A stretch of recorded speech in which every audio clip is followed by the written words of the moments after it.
त्याच्या चरणाला आपण करावी अशा पद्धतीचा हा सण आहे. आणि हा दिवाळी म्हणजे दीपावली.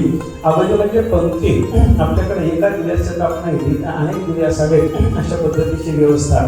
बघा सगळेच संत आपले दिव्यासारखे तिने बघा तिन्ही देव जैसे परब्रह्मेचे ठसे पुरुष म्हणा जगी सूर्य तैसे प्रकाशले. निवृत्तीनाथ महाराज असो, ज्ञानोबारे असो, त्याच्यानंतर सोपादेव असो, ते सगळेच्या सगळे संत महात्मे म्हणजे काय आहे, प्रत्यक्ष सूर्य आहेत अशा पद्धतीचं त्यांचं वर्णन आहे. नाथ महाराज कोणतं पुढे हो भानुदासाची एकुळी. भानु म्हणजे सूर्यनारायण आणि यांच्या वडिलाचं नाव जर आपण पाहिलं तर ते सूर्यनारायणच होतं बरं का.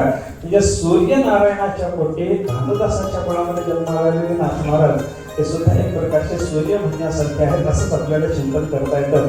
जगद्गुरु तुकाराम महाराजांचं वर्णन बघा रामेश्वर भट्टाने केलेलं.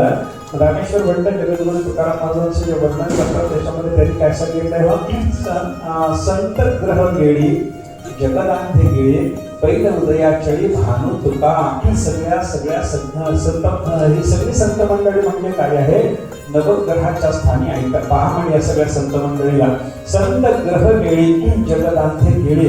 सगळ्याच्या सगळ्या संतरूपी ग्रहांच्या मेळाव्यामध्ये जगाचा अंधार गिळून टाकणारा असा सूर्य कोण आहे तर पहिलं उदयाचळी भानू तुका. पलीकडे उदयाचलाच्या ठिकाणी उदयाला आलेला उदित झालेला या नवग्रहांना ज्या अंधाराचा नाश करता येत नाही म्हणजे बाकीच्या सगळ्या संत मंडळीला सुद्धा जो अज्ञान अंधकार नष्ट करता आला नाही तो अज्ञान अंधकार नष्ट करण्याकरता उदयाला आलेला भानू म्हणजे सूर्यनारायण असं जगद्गुरु तुकाराम महाराजांचं वर्णन आपल्याकडे केलेलं आहे.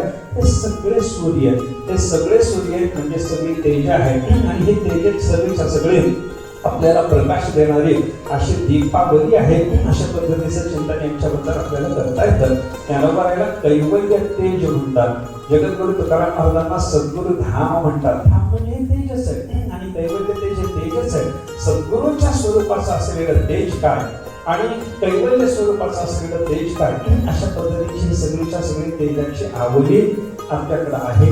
आणि या समर्षींच्या बद्दल वर्णन काय केलं जातं, नमोस्तुते व्यास विशालदे प्रल्हादलिंगायत पत्रनेत्र पुढं येन त्वया भारत तैक पूर्णः प्रज्वालितो ज्ञानमय प्रदीपः.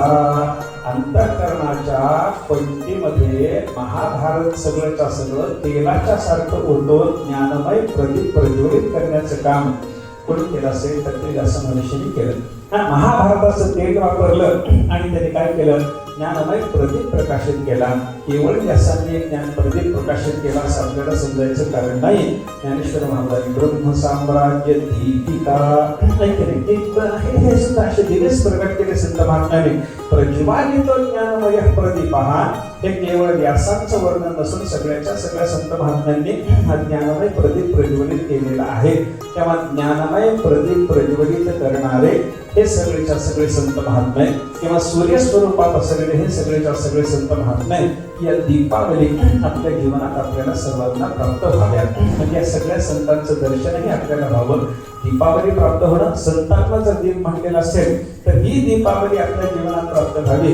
याचा अर्थ संतांचं दर्शन आपल्याला या जीवनामध्ये व्हावं आणि त्यांचे ग्रंथ हे जर दीप म्हणण्यासारखे असतील तर त्या सगळ्या ग्रंथाच्या संबंधानं ग्रंथार्थ दीप उजळी अशा पद्धतीनं ग्रंथाच्या अर्थाचा दीप आपल्या बुद्धीमध्ये प्रकाशित करण्याचं काम सुद्धा त्या साधू पुरुषांनी करावं. अशी दिवाळी आपली व्हावी. विठोबाच्या राज्याला नित्य दिवाळी अशी दिवाळी तर आपण अनुभवतो आहोतच, पण या दीपावलीच्या सोबत संत रूप दीपावलीचं दर्शन आणि संतांच्या ग्रंथार्थ दीपाचं उजळणं हे आपल्या भाग्यानं आपल्या जीवनामध्ये व्हावं अशी त्या संतांच्या चरणाला आपल्या सर्वांच्या करता प्रार्थना करतो. माझ्यासहित सगळ्यांच्या करता प्रार्थना करतो. तुम्ही सुद्धा तुमच्या करता स्वतः करता प्रार्थना करता माझ्यासाठी अशी प्रार्थना करा की या संत रूपी दीपावलीचं आम्हाला सगळ्याला दर्शन व्हावं आणि संतांच्या ग्रंथ रूपी सगळ्या दिव्याचं प्रकाशन होण्याकरता ग्रंथार्थ दीप आमच्या बुद्धीमध्ये उजळला जावा. परमात्मा पंढरीनाथानं ज्ञानेश्वर महाराज तुकाराम महाराजांसारख्या संत महात्म्यांनी आणि आमच्या सद्गुरू महाराजांनी ही कृपा आमच्यावर तुमच्यावर सर्वांवर करावी अशी त्यांच्या चरणाला प्रार्थना करतो. ही आपल्यासाठी शुभेच्छा व्यक्त करून थांबतो.